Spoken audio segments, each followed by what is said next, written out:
My name is Dr. Matt Lawrence. I'm very proud to say that I'm the principal of Mahopac High School, and I'm very, very happy to host this night here on such an important topic as juuling and vaping in schools, in society, and the things that moms and dads need to know that your kids already know. It really is a pervasive issue everywhere. So I would like to thank Mr. DiCarlo and the Board of Education for sponsoring this night. And I'm very, very happy to introduce Dr. Richard Stumacher, who is the Chief of Pulmonary and Critical Care Medicine at Northern Westchester Hospital, who is an expert in this area and has an excellent presentation that he gives to schools in our region. So we want to thank you for your time tonight and welcome you to the mic.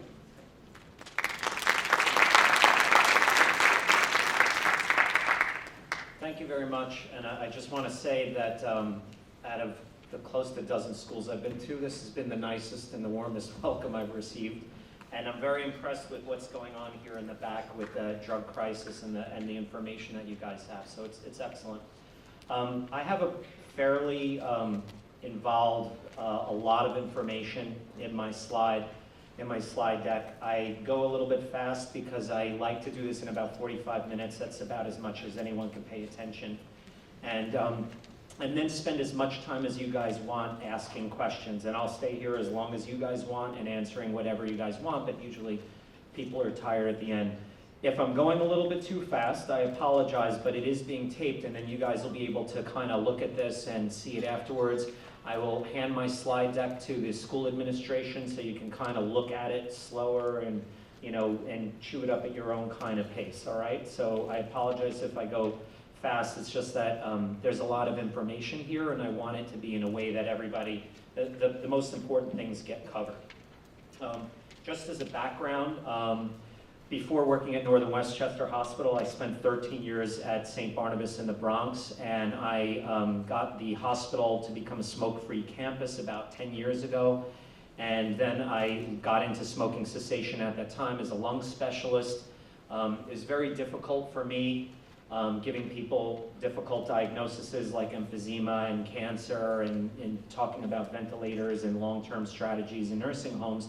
So I threw a lot of my efforts into being proactive, and I created a smoking cessation clinic, which I ran for 9 years, both in English and Spanish, and it was my passion. When I moved up to Northern Westchester, they already had a really good program going on, so I kind of supported, but I wasn't really running it.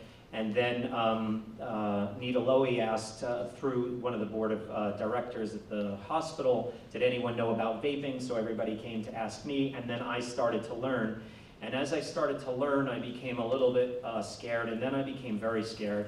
And then I decided, all right, I'm gonna put a talk together, and our hospital has a big community outreach. We go into a lot of different schools at the middle school level, and we've been doing smoking cessation and sometimes diabetes or weight issues, etc. And I went to one of the talks in Pleasantville at the middle school to watch what the respiratory therapist does. And I realized that we weren't talking about vaping. So we changed the talk, we did a full pivot, and now we spend 1/3 of the time on smoking because most of the kids don't want to smoke and know it's really bad for you, so it's not that we don't cover it, and 2/3 of the time on vaping. And the thing that I learned at that moment in time that was very difficult for me to realize was that 2 of the 7th graders in the classroom, so what are they, 11 years old, had already been vaping. And so when I saw 2 11-year-olds that are already vaping, I got even a little bit more concerned. And that's why I'm here, that's why I'm passionate about it. But it's a very difficult topic to discuss because there's a lot of misinformation or misunderstood information out there. And everybody always asks me, well, is vaping safe, or is it, if it's not safe, is it harmful? What's the information? The government refers to all of these products as electronic nicotine delivery systems, or ENDS. And the question is, are ENDS good or bad? I think it's an interesting acronym, like the ends of your life, if it's harmful. And there's a lot of information, there's a lot of imagery out there, and a lot of very strong imagery, like what is the truth about vaping, and isn't it the nicotine that's the addiction? This slide, it's, vaping is not cigarette smoking, vaping is not poison, vaping is not twins who are joined at the face. Vaping is not a guy from Mad Men who's just got home and waiting for his martini. And then you kind of switch over to this kind of an image, and you have, if there was a version of using this cigarette but with no cancer, risk, wouldn't you switch? We did, thank you. And then you switch over to other kind of imagery. It looks like a Marlboro box of cigarettes with a toe tag, smoking kills, and then they move over to it's the next generation cigarette for the next generation of addicts. And I have this slide because this is foreshadowing, and it's a major point that I like to discuss, which is the addiction. So what is the evidence? My talk used to start with this slide, which is back in 2015, the Brits reviewed all the information, and they came out and stated that vaping is 95% safer than smoking tobacco. And so everyone took that and ran with it. And wow, this is really safe. Safer than doesn't mean safe, it's just safer than. Of course, later on in the year, the British Medical Journal exposed that some of the authors of this article had undisclosed links to big tobacco. And then you could look at the American, Center of Disease Control, the CDC website, and it's just a blaringly nerve-wracking, title: "E-cigarettes in young people, a public health concern." So I used to go deeper into the information and to prove to everybody what I believe and what the literature shows, and then the United States released this report just January 23rd. So the CDC and the FDA asked the National Academies of Sciences, Engineering, and Medicine to review all of the data that's out there so far and make their recommendations. So they reviewed over 800 peer-reviewed scientific studies, and one of the handouts that you guys should have is the basic information that they kind of came up with. So I'm going to go fast a little bit into this because this is not the main gist of my talk. I just want to say what their summary is that while there's evidence of e-cigarettes are not without health risks, they're likely to be far less harmful. These words always concern me, right? They're likely to be less harmful. Doesn't mean that they're not harmful. They do say that in their summary that it may help adults who smoke conventional cigarettes quit. They do say that the long-term health effects are not yet clear. And this to me is a very big issue, is that amongst youth who use cigarettes at a higher rate than adults do, use e-cigarettes, at a higher rate than adults do, that there's substantial evidence that e-cigarette use increases the risk of transitioning to smoking conventional cigarettes. So what's their level of evidence? They look at conclusive, which means you can pretty much bank on it, substantial, which means it's probably likely to be true, and then everything else below it, which is maybe yes, coin flip, and who knows. So I really only want to cover just very quickly the really strong evidence. So there's conclusive and substantial evidence that if you're using an e-cigarette, you're going to get exposed to nicotine, inhale nicotine. There's conclusive evidence that in addition to the nicotine, most e-cigarettes emit numerous potentially toxic substances, and there's substantial evidence that except for nicotine, exposure to potentially toxic substances from e-cigarettes is significantly lower compared to conventional cigarettes. So what does that mean? Yes, there's not good stuff in it, and yes, it's just less than regular cigarettes. Yeah, you can become dependent on e-cigarettes. They're saying there's conclusive evidence that e-cigs are safer than conventional cigarettes, and that there's substantial evidence completely switching from regular use of conventional cigarettes to e-cigarettes results in reduced short-term adverse health outcomes. It's just short-term. It doesn't mean anything about long-term. This one, again, is a very, very important issue. There is substantial evidence that e-cigarette use by youth and young adults increases the risk of ever using conventional cigarettes, and there is conclusive evidence that there's secondhand exposure. Cancer, even though it's not substantial kind of evidence, everybody wants to know, does it cause cancer? So there's no available, which does not mean there is no evidence. There's just no available evidence whether or not e-cigarettes use is associated with intermediate cancer endpoints, and there's only limited evidence in animal studies to support the hypothesis that long-term e-cigarette use could be risk of cancer. So guess what? We'll find out in about 20 years, right, or so, and we'll find out whether or not it's dangerous. There's conclusive evidence that the batteries can explode and cause burns. There's conclusive evidence that getting too much nicotine into you can cause a problem. I'll get into it a little bit later on. And that's kind of where I want to stop for a second. So I just kind of covered what the United States government has to say. Now we know that it's safer than cigarettes, but who knows how safe it is long term, and that it's very addicting and it causes our kids to go on to smoking cigarettes. So why are we here? Why even bother hanging out anymore? And the reason why is because I believe that we are asking the wrong question, which is whether or not e-cigs are safe or not. And I like to reframe the question.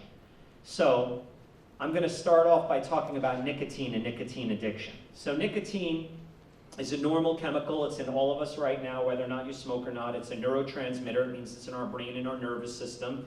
And it's one of the chemicals that, we're using in our bodies. And tobacco has nicotine in it.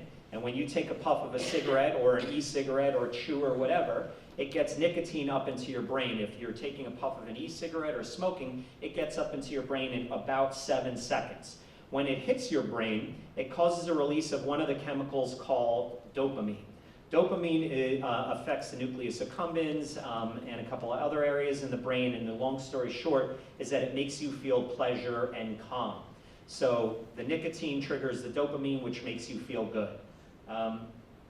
So you go around and around on this merry-go-round. So you take a puff, in a few seconds you get nicotine into your brain. The nicotine causes a release of dopamine. The dopamine makes you feel pleasure and calm. Between cigarettes or between e-cigs, the nicotine levels start to drop, so the dopamine levels start to drop, so you start to feel unsettled or crabby. And you may not be conscious of it, but your brain tells you, I know how to feel normal again, get me some extra nicotine, and then you bring your dopamine levels back up, and then you feel normal. So your brain craves the release of the dopamine through the nicotine, and you get a feedback mechanism, and you go round and around on this merry-go-round. But it's a little bit more insidious than that. This is a slide from 1988. They drew blood from everyone, and they looked at the basal release rate of dopamine. So the x-axis is time, and the y-axis is the release of dopamine. If we look at the top right box is cocaine. If you do cocaine, if you see the red line, which is dopamine, it's almost a straight line up. So there's a very, very fast, sharp increase in your dopamine. It starts to flatten out, and it takes to about an hour and 20 minutes before you hit your highest level of dopamine, and then it crests, it comes down, and then you kind of crash off of cocaine. If you look below that at morphine, those are the 4 different doses of morphine. The one on the top, the beige one, is at 10 milligrams per kilogram.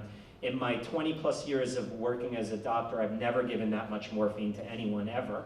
And you can see that it's very flat. So the rise is very curved, and it takes about 2 hours before you get to your highest level of dopamine release.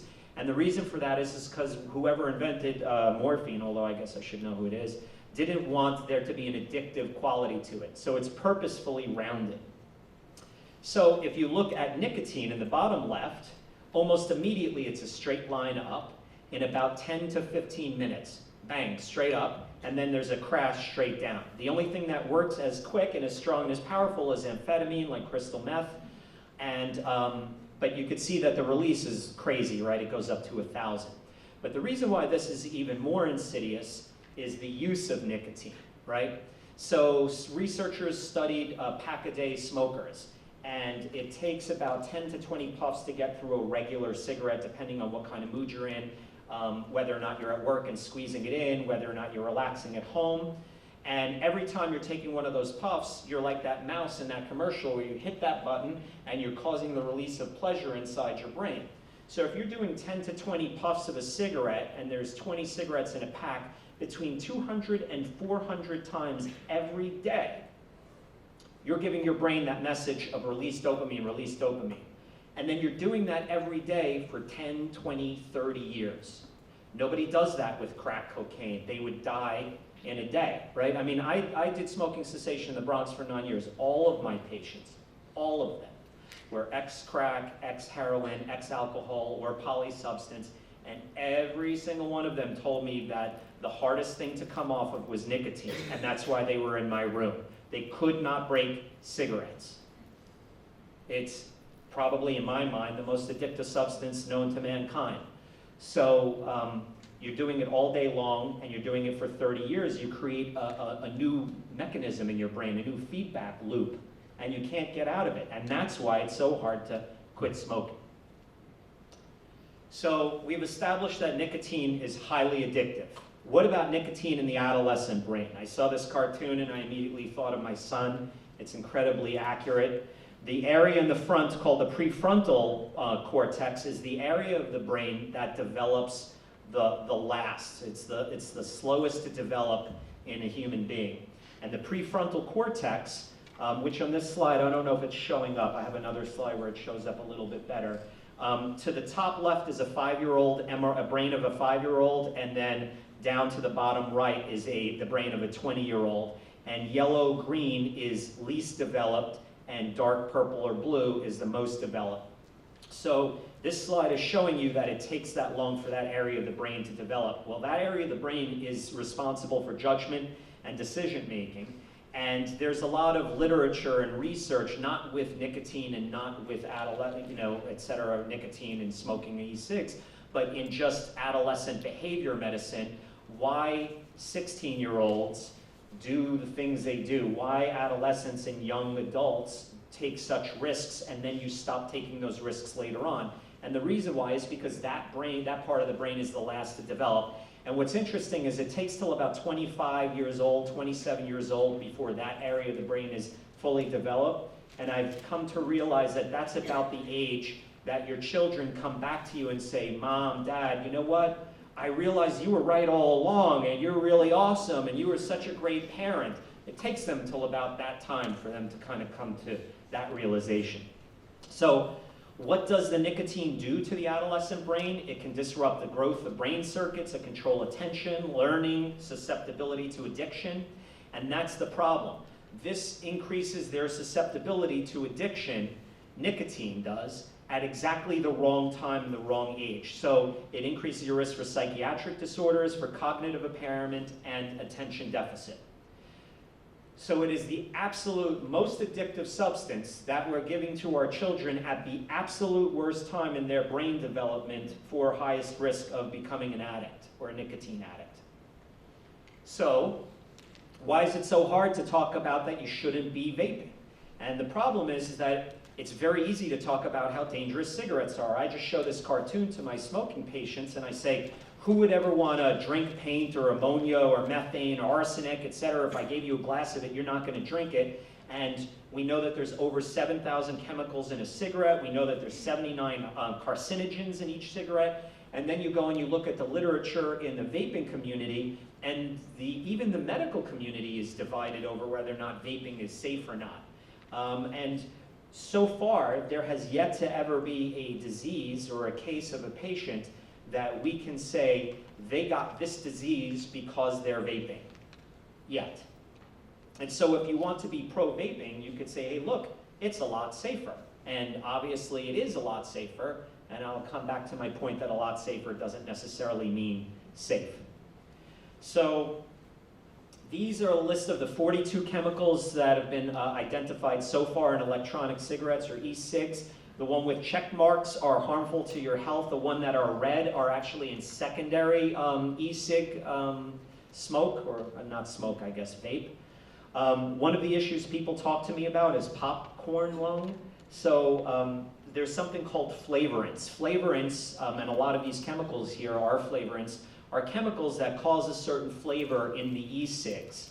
Diacetyl and acetyl propionyl, excuse me. Are the two that are responsible, especially diacetyl, for the flavor of butter.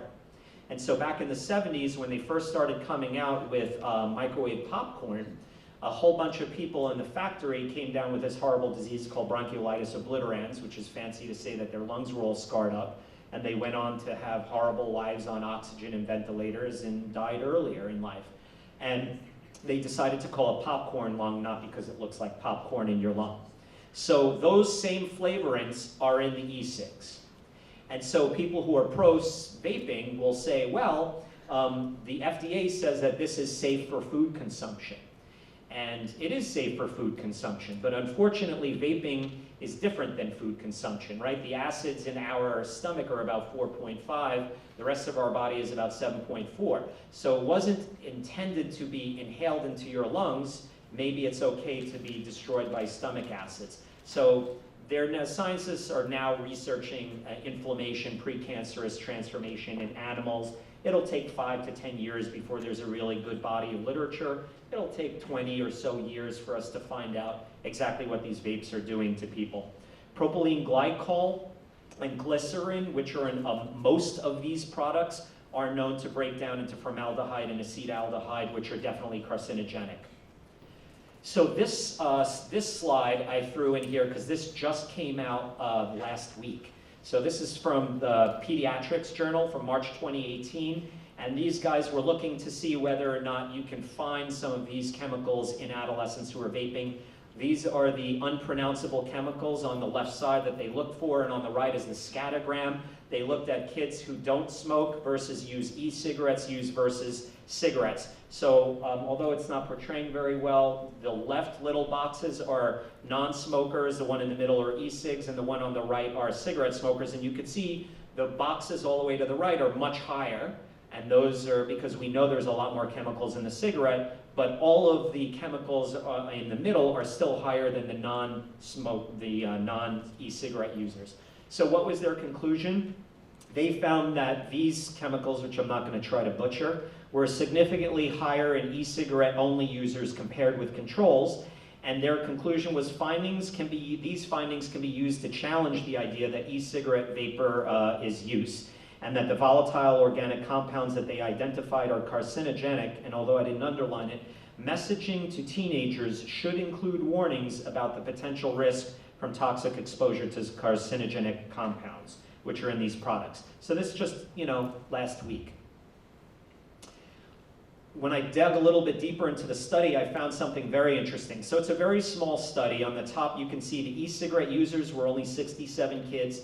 Dual users who were e-cigarettes and cigarette smokers were only 16, and their controls or non-users were 20. But what I thought was very interesting is when they looked at the type of devices, they looked at vape pens, mods, Juuls, and other or unsure. So Juuls got its own category, and I'll come back to Juuls later on. The other interesting thing all the way on the bottom, and by the way, 25% of them were Juul users, the usual flavor of e-cigarettes were either fruit, candy, menthol, or tobacco. And if you look, tobacco flavor was the lowest level flavor of the kids' interest. And I'm going to come back to that in a second, because that's a major issue. So this next bunch of slides were meant to prove to everybody that e-cigarette use leads to cigarette use. I'm not going to go into it for the sake of time because, the United States government says that there's substantial evidence, and I don't have to try and convince you guys. This is a study from October 30th of 2017. This was done in Canada. 2013, 2014, they asked the kids, and then they followed up a year later, 2014, 2015. They spoke to almost 40,000 kids. And long story short, their interpretation was that e-cigarette use was strongly associated with cigarette smoking behavior, including smoking initiation at follow-up. This one was done in December, just a couple of months ago, or it wasn't done, it came out in December. This was a study done in Connecticut, 800 kids, and what was interesting about that is they were looking for crossover. So they wanted to know whether or not if you were a cigarette user, did you become an e-cigarette user? If you were an e-cigarette user, did you become a cigarette user? And again, they did 2013, 14, and then 2014, 2015. Their conclusions were e-cigarette use was associated with future cigarette use, yet cigarette use was not associated with e-cigarette use. So clearly, this is a one-way motion. What I really loved is, I don't know if when you guys are having a conversation with somebody and somebody tells you something that you already know or believe, and then you think they're super smart because they agree with you already, even before you try to convince them. So their last sentence, which is what I've been trying to get across to all the communities that I spoke to, which is that the rising frequency of recent e-cigarette use amongst youth over time is concerning, especially in light of evidence that e-cigarette use is a significant risk factor for future conventional cigarette use. So this is my point. Anybody who wants to talk to me about whether or not e-cigarettes are safe or not, I'll say, yeah, it seems like they're safer, but we still haven't talked about the fact that you have a higher risk of transitioning over to cigarette use, and these kids don't want to be smoking cigarettes. This is more or less the same thing. It wasn't just e-cigs, but any kind of non-conventional cigarette moves you over to cigarette use. So hookahs, chew, dip, all of it leads to conventional cigarette use later on. So back in December 14th of 2017, this article hit the New York Times, which created a stir. So the Department of Health has the Michigan's Institute of Social Research studies the use of drugs, alcohol, and tobacco and sex amongst our youth throughout the United States, and every year they release their data. And what I loved about this is that when the Times did it, guess what product they put on the page? The Juul. So this is what they found, the NIH. Nearly 1 in 3 students in 12th grade were using some kind of vaping device. So 8th graders, by the way, they spoke to about 40,000 kids, so it's kind of a very small slice of Americana. 13% of 8th graders, 24% of 10th graders, and 27.8% of 12th graders are vaping. This is the very first year that they actually asked the kids what they're vaping. Before, they just asked if they were vaping. So the box to the right lets you know nicotine versus marijuana or hash oil versus just flavoring versus other versus don't know. So obviously intelligent people put this together because a lot of the kids don't really know what they're vaping. They may think they know what they're vaping, but they don't really. And if you look at the nicotine use from 8th grade to the left, 10th grade in the middle, and 12th grade to the right, as they get older, their nicotine level use goes up and their just flavoring goes down. Interestingly, their marijuana use or THC use kind of stays flat. What I want to offer is that I believe this statistic is very wrong. Since I started doing these vaping talks back in August of last year, every time I see kids that are high schoolers, and it's not just my kids or whatever, any town I'm in, Connecticut, New Jersey, California, everywhere, London, I asked just the kids one question. I say, what percentage of kids in your school do you think are vaping? It used to be greater than 50%. About 2 or 3 months ago, it went to somewhere from 70 to 90%. So I want you to know that most of your kids are vaping.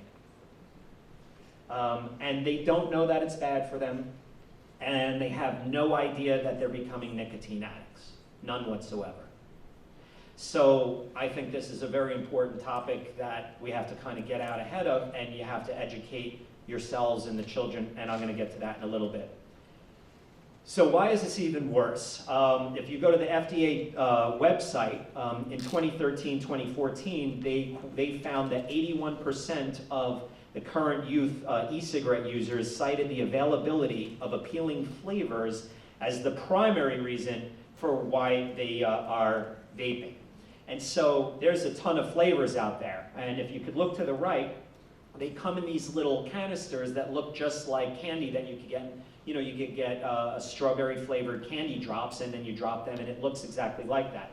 So we see a significant uptick in emergency departments throughout the United States of young children, like adolescents, babies, with nicotine overdoses, including deaths, because they walk over to a bottle that looks like candy and it smells like candy, so they chug it.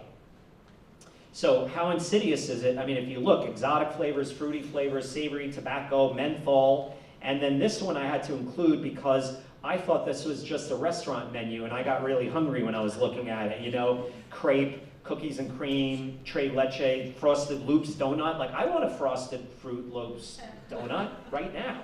And how could you not want that flavor when you're smoking? By the way, this is in 201 area code, so this is Englewood, New Jersey. And if you look at their website, you can see that they're packaging, they're positioning their flavorants. And clearly this is geared towards kids, right? There's no 55-year-old, 30-year smoker who wants to get off of cigarettes and wants to vape, who's like, you know what, I really want to vape peanut butter cup all day long, right? It's just not what it's meant for. Juuls. Juuls I'm going to come to again a little bit later on. That is the most popular product in the Westchester community. A lot of people ask me, well, how much is in one of those pods? And we'll get into it in a second. One pod is the equivalent of a pack of cigarettes, but most importantly, the kids, if they have a flavored pod, an older kid says, the younger kid says, well, is there nicotine in there? The older kid says no. Just so we know, this comes from the website. Juul says, at this time, all of our Juul pods include nicotine. They have no interest in not having nicotine in. This comes from their website. No tobacco or e-liquid product should ever be considered safe. Inhalation of e-vapor may aggravate respiratory conditions. You should try to avoid. We recommend that you do not start. This came from the Vaping Daily blog, and I love these guys because at least they have a soul. So what is their vaping? What's their vaping safety tips? Their number one, and this is a pro blog, is if you don't already smoke, do not start vaping now. Eliminate nicotine from your e-liquids. Always prefer child-proof bottles for your e-juices and take precautionary measures with your battery. So I didn't cover a lot of marijuana in my earlier talks, and after I get feedback from the questions, I continue to change and augment my talk. So now I do a lot more about marijuana and THC and their use. One of the issues with marijuana and what the kids are using, I know this slide doesn't show very well. This comes from the DEA website. The reason why I have it up there is because that's one of the forms of what it looks like. There's lots of different names. It's beyond what I know. There's shatter and bud and all this other stuff. Either way, all of it is a form of concentrated THC. So they're referred to as concentrates. And the reason why is because the level of THC in these products are much higher than when we were younger and doing stupid things, and even what's out there in regular leaf form. So at one of the talks I was at, we had a drug enforcement officer from Westchester Police Department, from Westchester County Sheriff's Department, who said that right now on the street, if you're getting loose marijuana, it's about 10 to 20% THC. In concentrates, they're anywhere from 40 to 80%, and honestly, it's up to 90%. So what's happening is these kids are getting a significant higher dose of THC than they know what to do with or to expect. So some of them are passing out. It has its own name. It's called greening out. And I've been at some school districts where I've heard kids of greening out in the classrooms.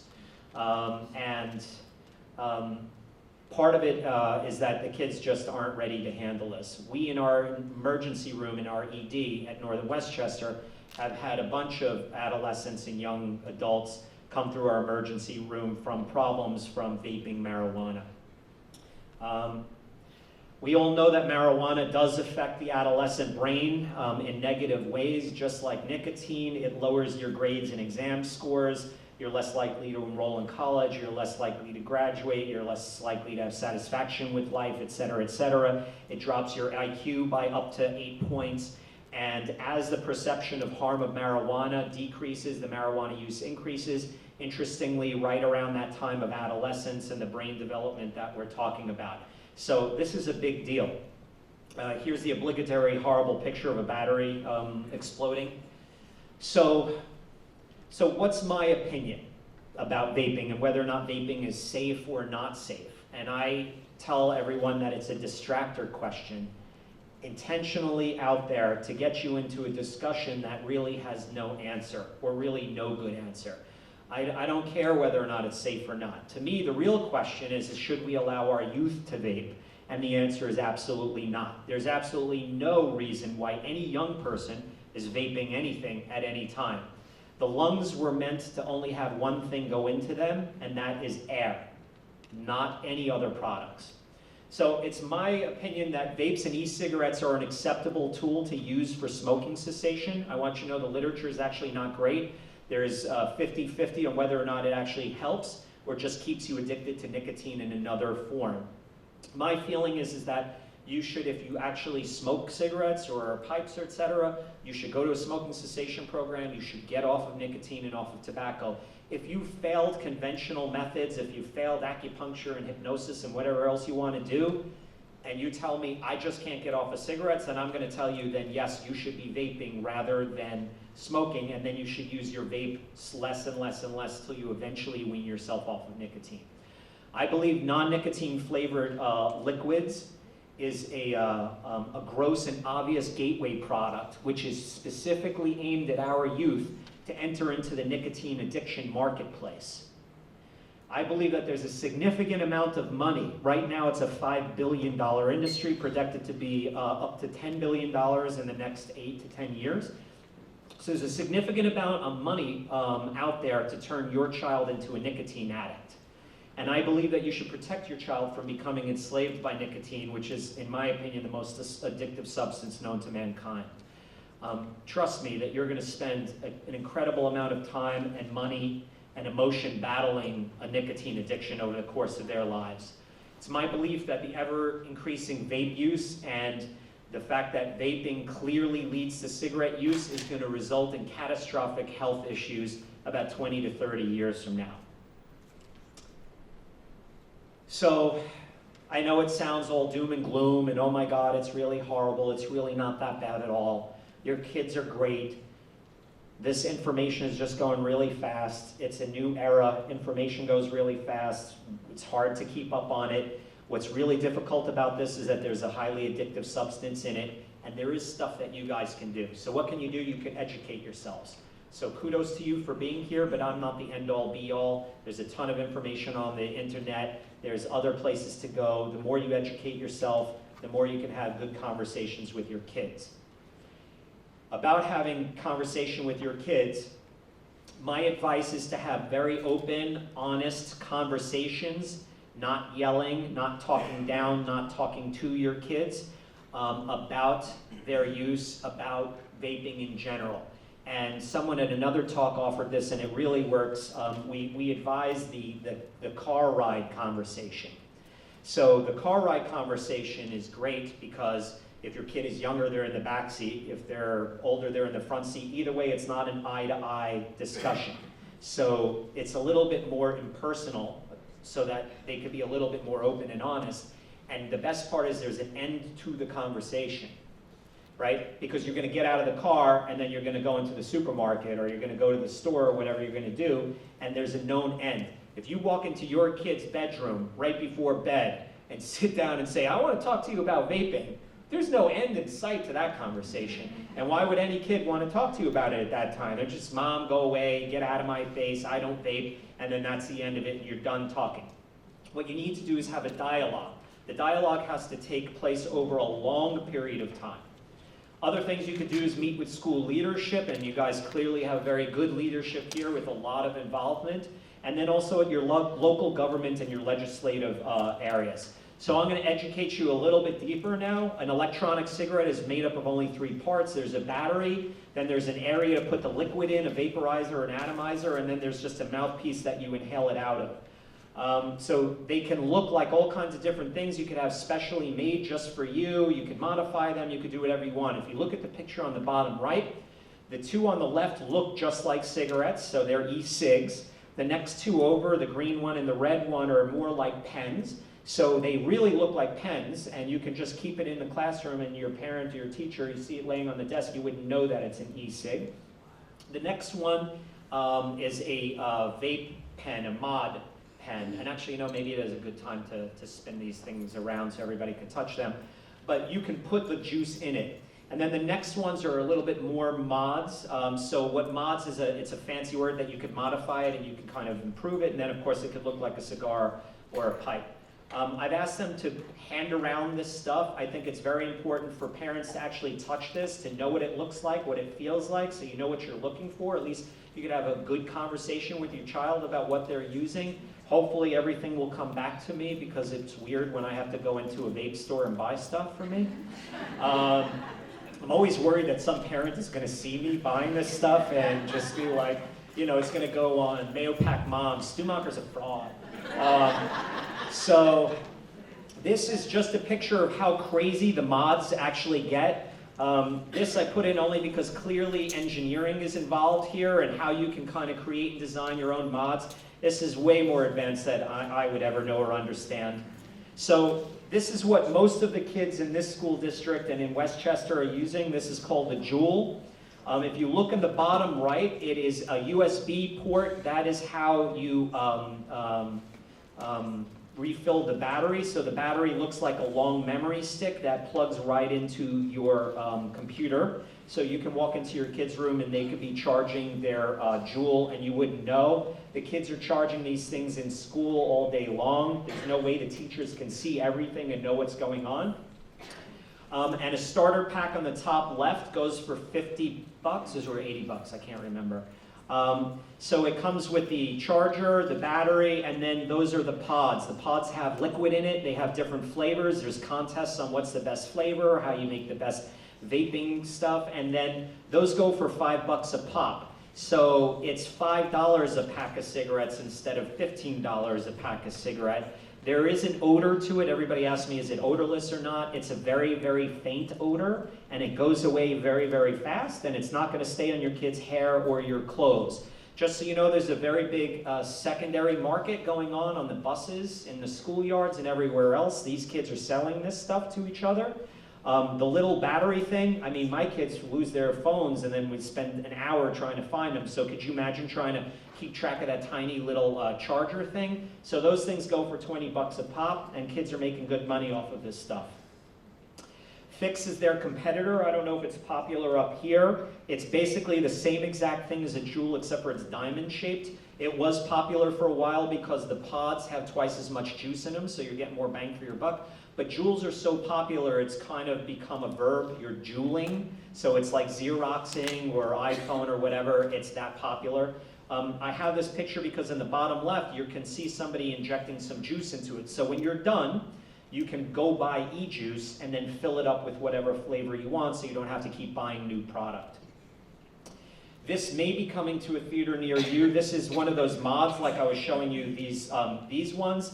These are kind of really plug and play, and what's really nice is you can color coordinate them with your outfit for the girls. And you basically just gonna get that cue insert, you pop it in there, and you can get bigger, heavier hits and just carry around a lot more juice. Concentrates. So Pissing Excellence comes out of California. As we know, California, a lot of other states, marijuana is now legal, so there's a very big business in making really good concentrates. And it basically is the same exact thing. There's a battery, there's liquid that gets heated up, and then there's a mouthpiece. And then what you do, and you look on the bottom right, is you just buy that extra piece and it screws into your battery pen. And they have different flavors: strawberry, banana, gelato, clementine, etc.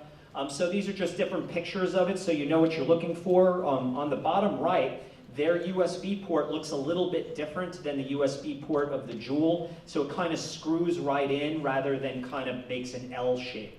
One of the things that we sent around is a kit, like a box, and you'll see that's the kind of holder. So that's a really excellent, it's a very high-end vaping tool for vaping THC product, the one that's going around, because it takes both wax as well as liquid, as well as other kinds of forms of concentrates, and you could also put in leaf in there, so it's a really good one. The bottom left picture, you can't really see it. It says gelato above it. It actually gives you the THC content and then the cannabinoids contents and etc. So you can know how much THC you're getting out of that product. So reason why I have this slide is because if you look on the one on the right, these are transparency pushes. So just like in the e-juice for the cigarettes, just for the THC one, you could just buy the THC liquid and keep refilling. And these guys, and kudos to them, they got their THC levels all the way up to 92%.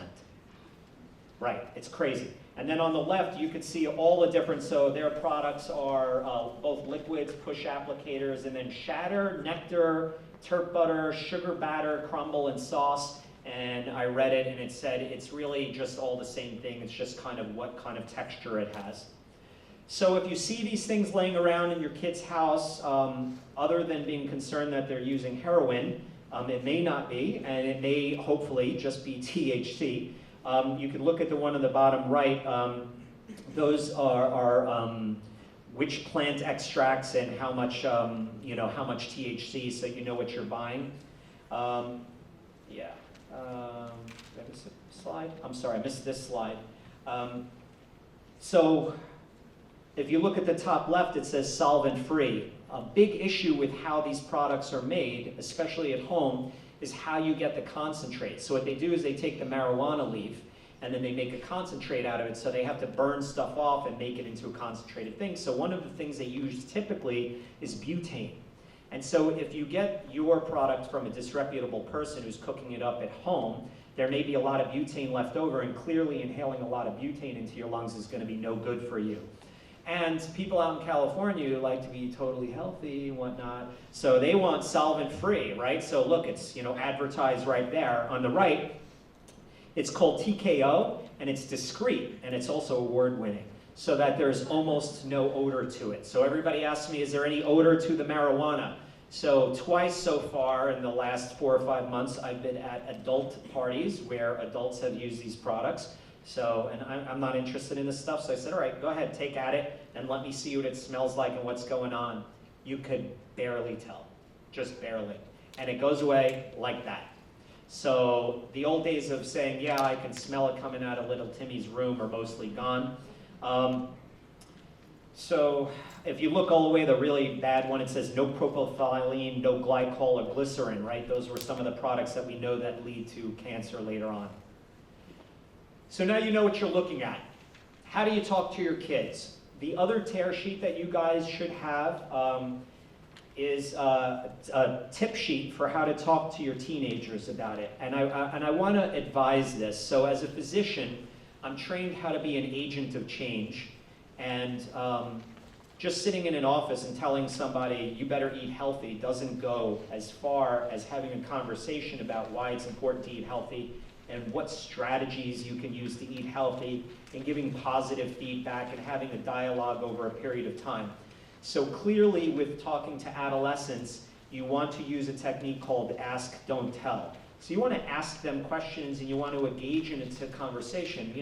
What's your understanding of this? What do you think about it? Do you know anybody who uses it? And you don't want to tell them, you can't use this, or you're going to die if you use this, because it's just not going to help it. You're not going to get very far. You have to be patient, and you have to be ready to listen. You have to be not angry, and you have to realize that if your kid is a heavy user, they're probably a nicotine addict, even though they don't realize it. They don't want to be one, and now you have to kind of help them stop being a nicotine addict. If you look on the right, there's finding the right moment, and then what's really great about this is a lot of their comeback questions. Well, why do you want me to stop using e-cigarettes? Or what's the big deal about nicotine? Or you smoke, so why should I stop? They have answers here pre-planned for you, so you can read them and have an idea of what you might want to answer or not. So this just came out last month, February 14th, in New York Times, and it was a whole article just on how to talk with your teenagers about vaping. And the short version of it, I just cut and pasted a couple of things, except that facts don't go very far. Get your child's perspective, which is ask, and then ask why before suggesting why not, which is just a different form of ask, don't tell. Ask, don't tell. Share your concerns and conceive the limits of your power. And this is a pretty good article if you want some help on how to talk to your teen about vaping. And it's so prevalent that here we go again, 2 days before that article, I think. Here's another picture. They're now only highlighting Juuls in the New York Times because we know that this is the #1 product that's going around.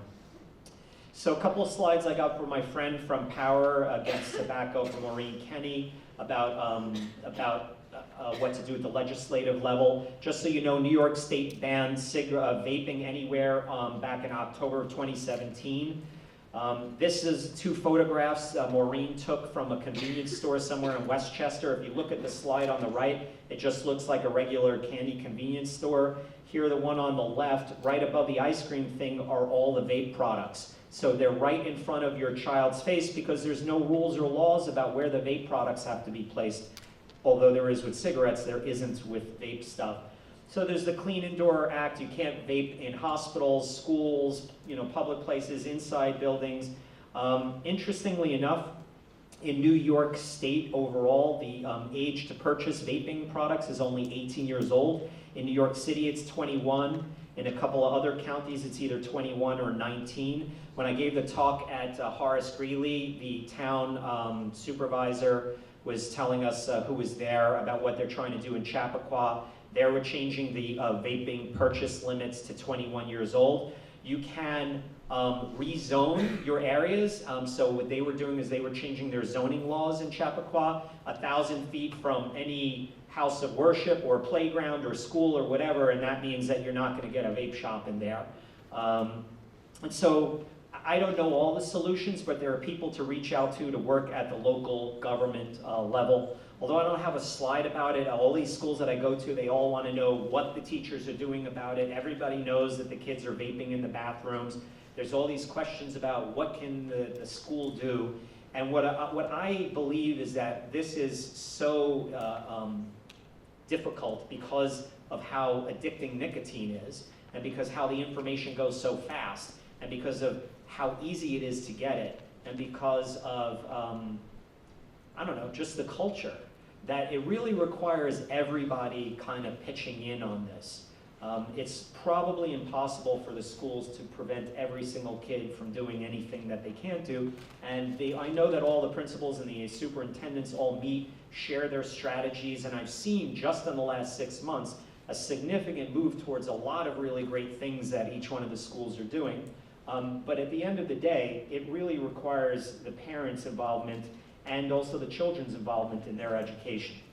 So I leave you with these last couple of slides. So this is Google Maps. The star is where we're standing now. This is where your local vape shops are. DT, Tobacco and Vape, is obviously doing very well.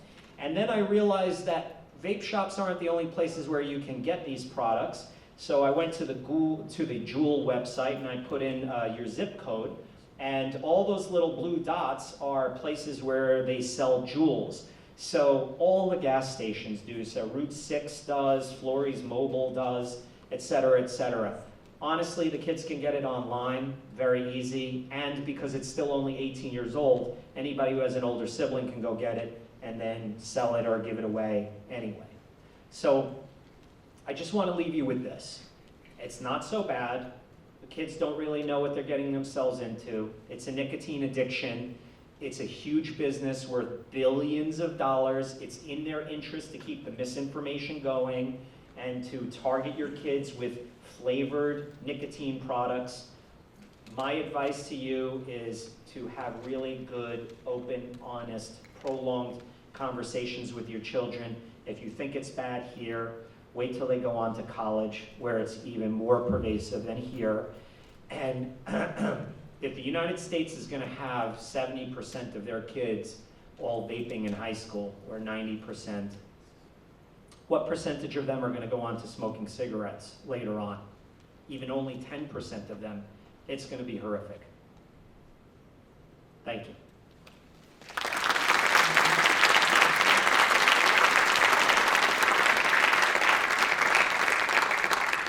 So I'm happy to answer lots of questions, either here publicly or later on or whatever. You guys will have access to all my slides. If you call out your question, I'll repeat it so other people can hear it. I hope I covered most everything. Is there anybody who, other than feeling depressed and wants to go home and have a glass of wine, wants to say anything right now? I'm happy to answer any questions.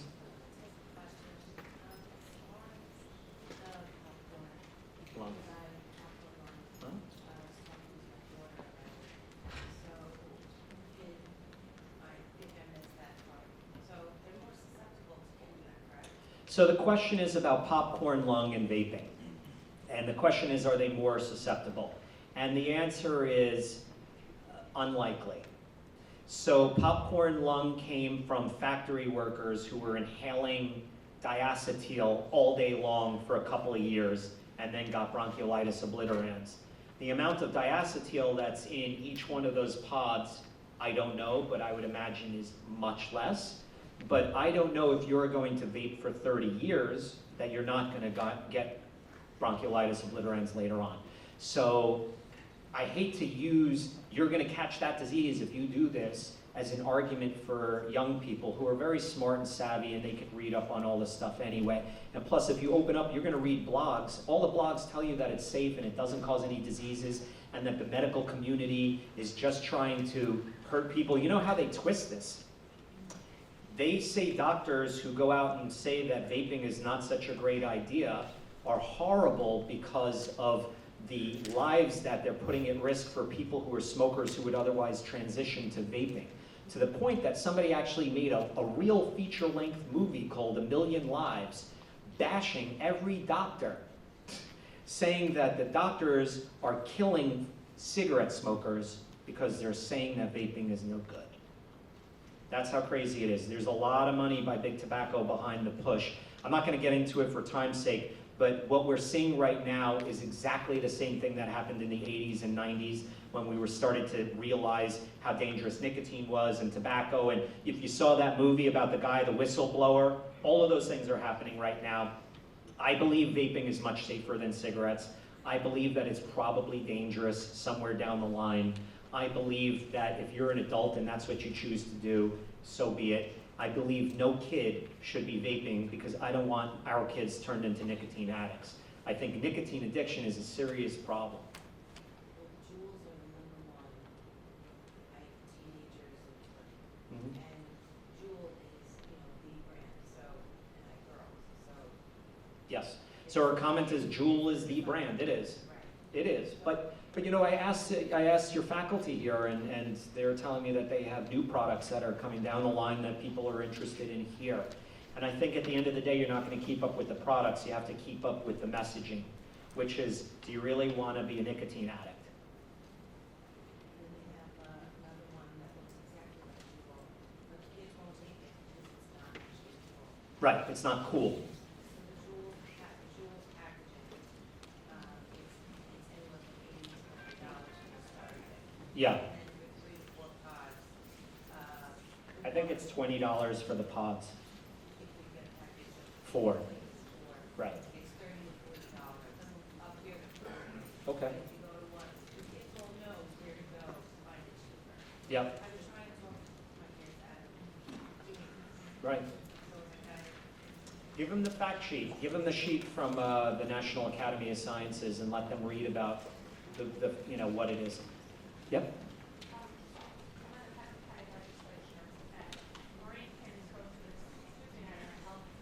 Oh, great. We're actually looking into legislation and the best way to handle this is under the county. And as Ray, you're looking at zoning, Right. looking at age, Okay. looking at surrounding counties. I was wondering what your perspective is on this. So the comment was that she's in legislation of Putnam County and working with Maureen, who you saw the slide, is in that you guys, and kudos to you guys for doing this, working both on zoning as well as age of purchase. I think that those are critically important. I can't stress how important enough it is. The flip side is that any kid is going to get whatever they want, no matter how you zone it.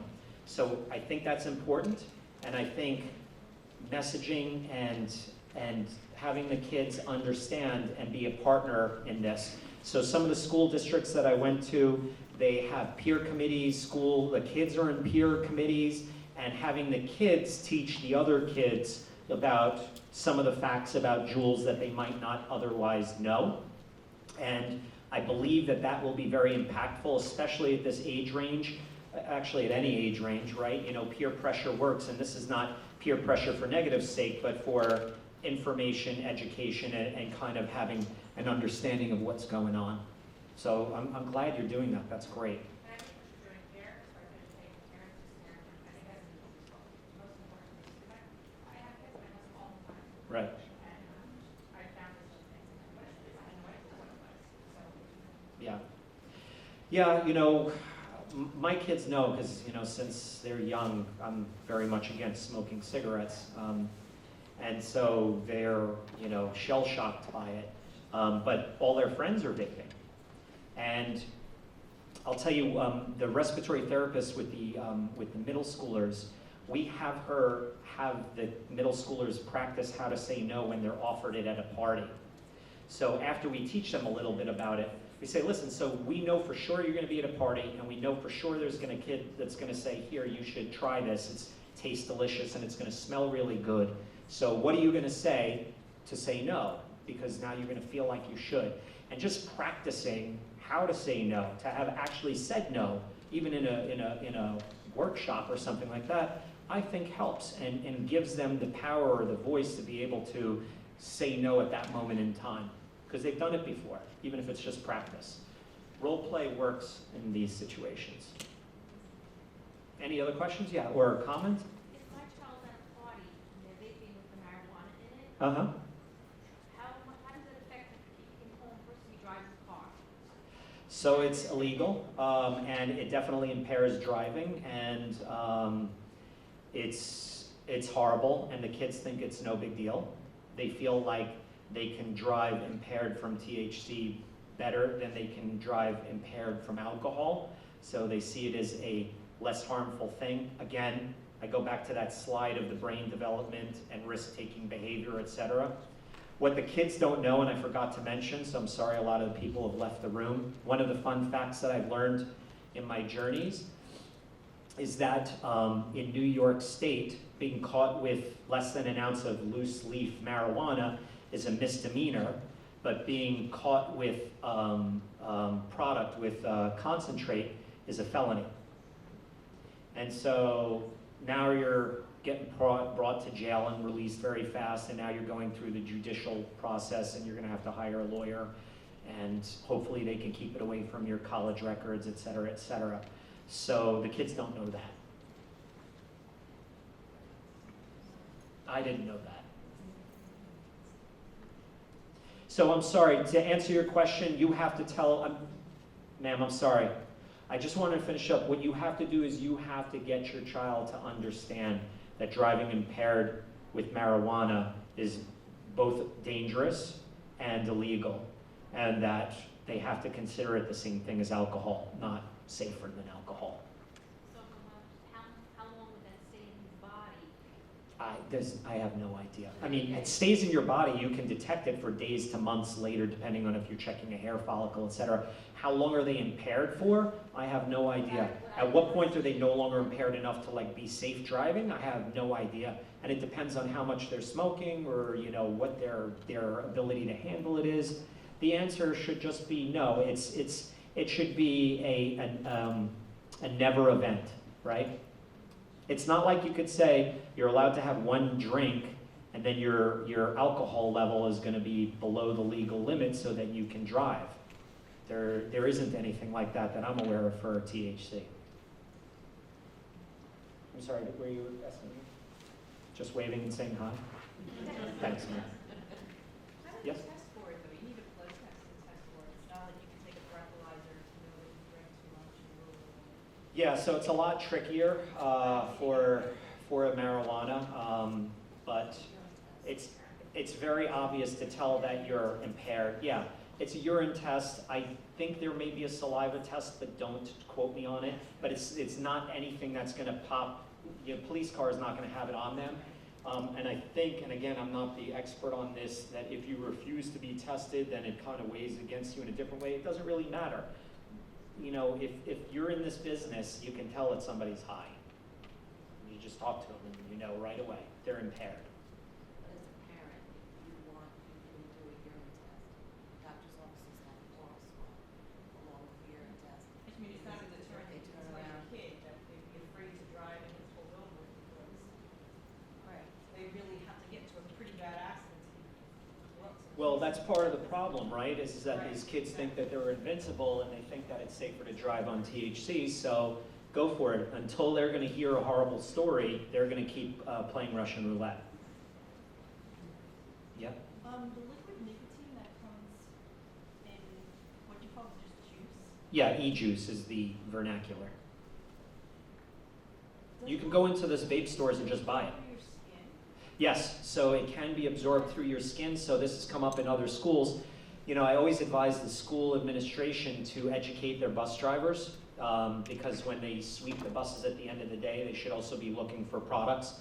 And if they're going to pick them up and they're a little bit sticky, then they're having contact with the nicotine. I know one other school district who are insisting the bus drivers never touch anything without gloves on. I think it's a little bit excessive. You're not going to go into rapid AFib or whatever from a nicotine overdose just from the small amount from transdermally getting it. But the answer is yes, you can. How much would you need? You'd have to drink it. You know, Yeah, you'd have to, one of those little- yeah. I forgot what you call them, but one of those- yeah, absolutely. Absolutely. Drink one of those small ones, that would be enough to poison you? Would absorb through your skin? I was gonna make a bad joke, so I decided not to. I was just editing myself. So the answer is, you know, some of them have lower amounts of nicotine than other ones, you know, and if you're, you know, if you're a pack-a-dayer and you drink a low nicotine one, you'll have side effects, but you might not kill yourself.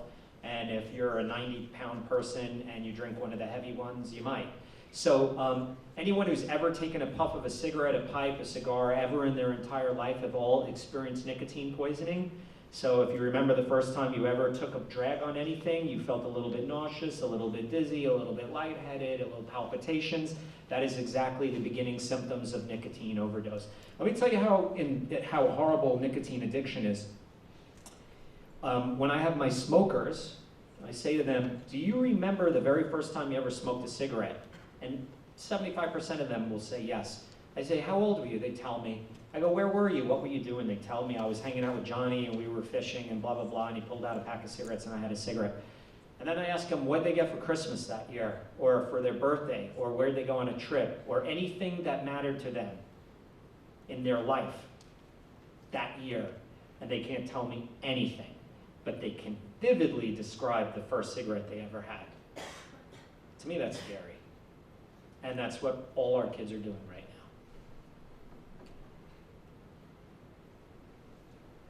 now. I know I'm full of fun things, right? Sorry, I try to lighten it up a little bit. It's a serious thing, but you know, I'm not one of those, I hate fear-mongering. I don't want to be a fear-mongerer. This isn't horrible. It's just happening fast. And I'm really happy to see how many of you came out tonight and are going to have good conversations with your kids and spread it around. And then your friends will watch this videotape and hopefully not fall asleep and, you know, and then have better conversations with their kids. And the reason why I'm here is because if just one of you convinces your kid to stop vaping, and then that kid doesn't go on to smoke cigarettes, and then doesn't go on to get lung cancer, then I feel fantastic about what I've done tonight. Just one.